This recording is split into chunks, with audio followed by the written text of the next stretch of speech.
আসসালামু আলাইকুম, welcome to my channel. সবাই কেমন আছেন? আলহামদুলিল্লাহ, আমিও ভালো আছি। তো আমি আজকে আরেকটি নতুন ভিডিও নিয়ে আসলাম, আর সেটা হলো ভ্যানিলা 4 পাউন্ডের কেক। আশা করি ভিডিওটা আপনাদের একটু হলে উপকৃত হবে।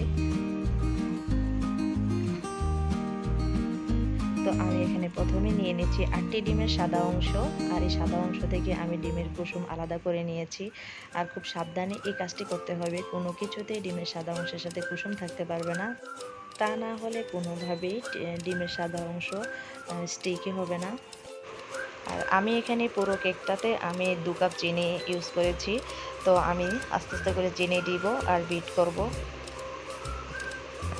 কোনো কিছুতেই পুরোটা চিনি একসাথে দেওয়া যাবে না।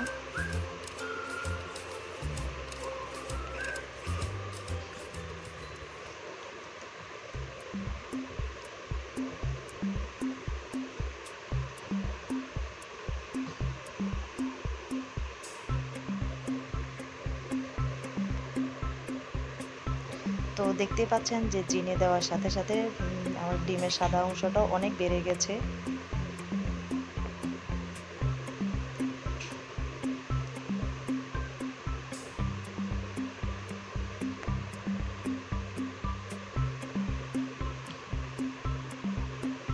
এখন আমি দিয়ে দিচ্ছি ডিমের কুসুম। আর এই ডিমের কুসুমগুলো একসাথে দেওয়া যাবে না, একটা দুটা করে দিব আর বিট করব।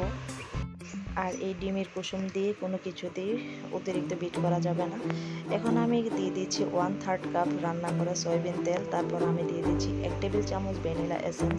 আমি এখানে রেডম্যান ব্র্যান্ডের ভ্যানিলা এসেন্স ইউজ করেছি। তারপর সম্পূর্ণ বিটারটা বন্ধ করে আমি এখানে শুকনো উপকরণগুলো দিয়ে দিচ্ছি। এখানে আমি দিয়ে দিয়েছি 2 কাপ ময়দা, তারপর দিয়ে দিয়েছি 2 টেবিল চামচ কর্নফ্লাওয়ার, 2 টেবিল চামচ বেকিং পাউডার।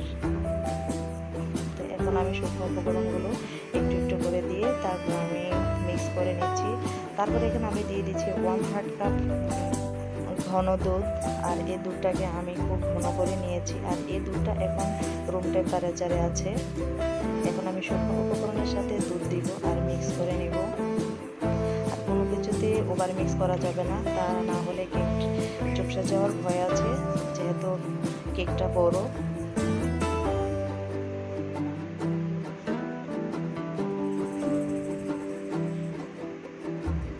আর এই মিক্সিংটা খুব আলতো হাতে করতে হবে, খুবই আলতো হাতে, কোনো কিছুতে তাড়াহুড়া করা যাবে না, তা না হলে ডিমের ফোম নষ্ট হয়ে যাবে।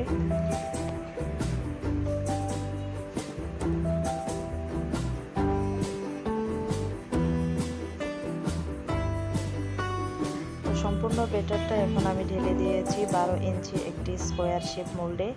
তো এখন আমি কেকটাকে বেক করে নিচ্ছি প্রায় 50 মিনিটের মতো।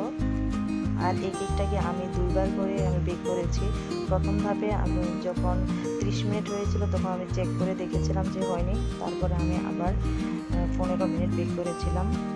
তো আমি কেকটাকে নামিয়ে প্রায় 3 ঘন্টার জন্য ঠান্ডা করতে দিয়ে দিয়েছিলাম। সম্পূর্ণ কেক ঠান্ডা হওয়ার পর এখন আমি এই কেকটাকে 3 ভাগে ভাগ করে নিয়েছি। তো ভিডিও করার সময় আমার প্রথম লেয়ারে ক্রিমটা স্কিপ হয়ে গিয়েছে। তো এখন আমি দ্বিতীয় লেয়ারে সুগার সিরাপ দিয়ে দিচ্ছি। আর এই সুগার সিরাপটা আমি আধা কাপ পানি দিয়ে 2 টেবিল চামচ চিনি দিয়ে এই সিরাপটা তৈরি করে নিয়েছি। আর ভ্যানিলা স্পঞ্জ কেকের ক্ষেত্রে অবশ্যই আমাকে সুগার সিরাপ ইউজ করতে হবে, তা না হলে কেকটা কোনো কিছুতে স্পঞ্জি হবে না। এখন আমি দ্বিতীয় লেয়ারে আবারও হুইপ ক্রিম দিয়ে দিচ্ছি। আর স্কোয়ার শেপ কেকে ক্রিম লাগানো একটু বেশি কঠিন, তো আমি আস্তে আস্তে করে খুব স্মুথ করে ক্রিমটা লাগিয়ে নিচ্ছি।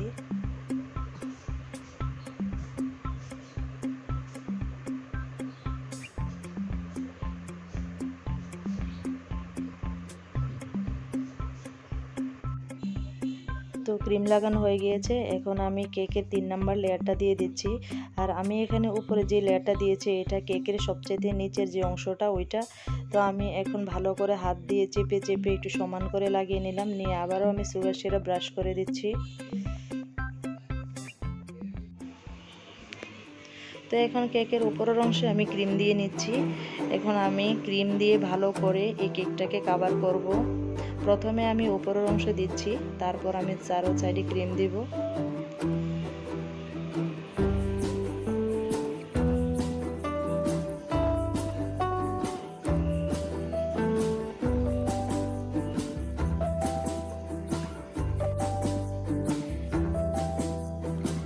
আমি সাইডে ভালো করে ক্রিম লাগিয়ে নিচ্ছি।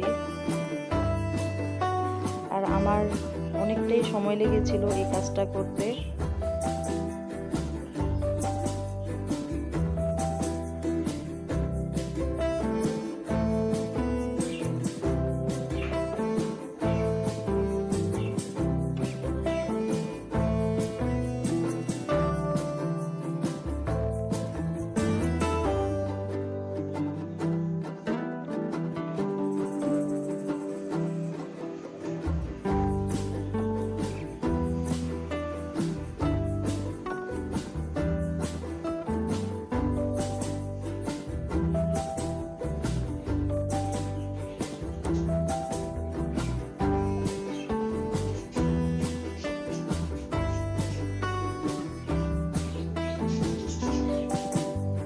পুরোটাকে কভার করা হয়ে গেলে এখন আমি কাঁটা চামচ দিয়ে একটি জিগজ্যাগ ডিজাইন আনার চেষ্টা করছি।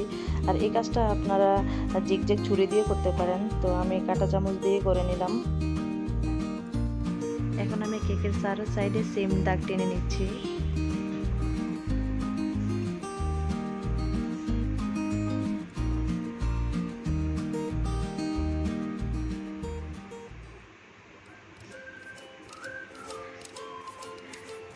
আর কেক ডেকোরেশনের ক্ষেত্রে নিচের বর্ডার তো না দিলেই নয়, অবশ্যই আমাকে কেকের নিচের বর্ডার দিতে হবে।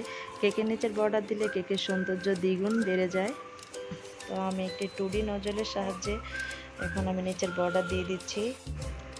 আর আমি হুইপ ক্রিমের সাথে সামান্য একটু হলুদ ফুড কালার দিয়ে এই কালারটা করে নিয়েছি।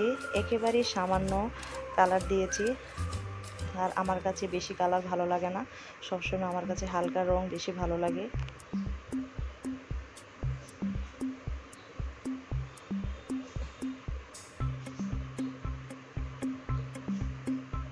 তো কেকের চারো সাইড বর্ডার দিয়ে হয়ে গিয়েছে। এখন আমি উপর সেম নজল দিয়ে এখন আমি কিছু গোলাপ এঁকে নিচ্ছি।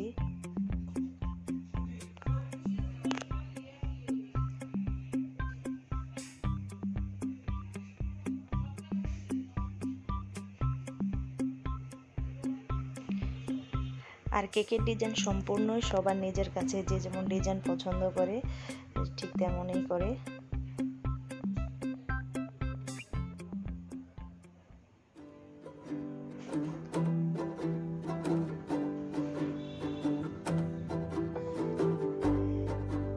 এখন আমি আবারও হুইপ ক্রিমের সাথে সামান্য একটি লাল ফুড কালার মিশিয়ে আমি একটি গোলাপি কালার করে নিয়েছি। আর এই কালারগুলো সব রেডম্যান ব্র্যান্ডের ছিল। আমি সবসময় চেষ্টা করি ভালো ব্র্যান্ডের কালার ইউজ করতে। এখন আমি প্রত্যেকটা ফুলের ফাঁকে ফাঁকে গোলাপি কালারের ক্রিম দিয়ে ফুল এঁকে নিচ্ছি।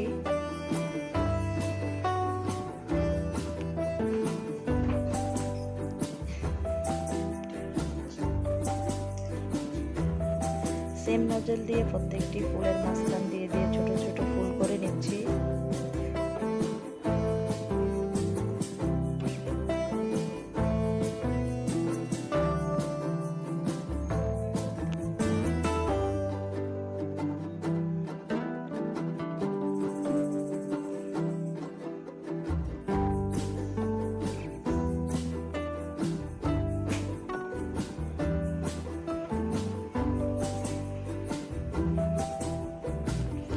দেখলেন তো কত সহজে আমি কেকটা বানিয়ে নিলাম। এখানে আমার এই কেকটা 4 পাউন্ড হয়েছে।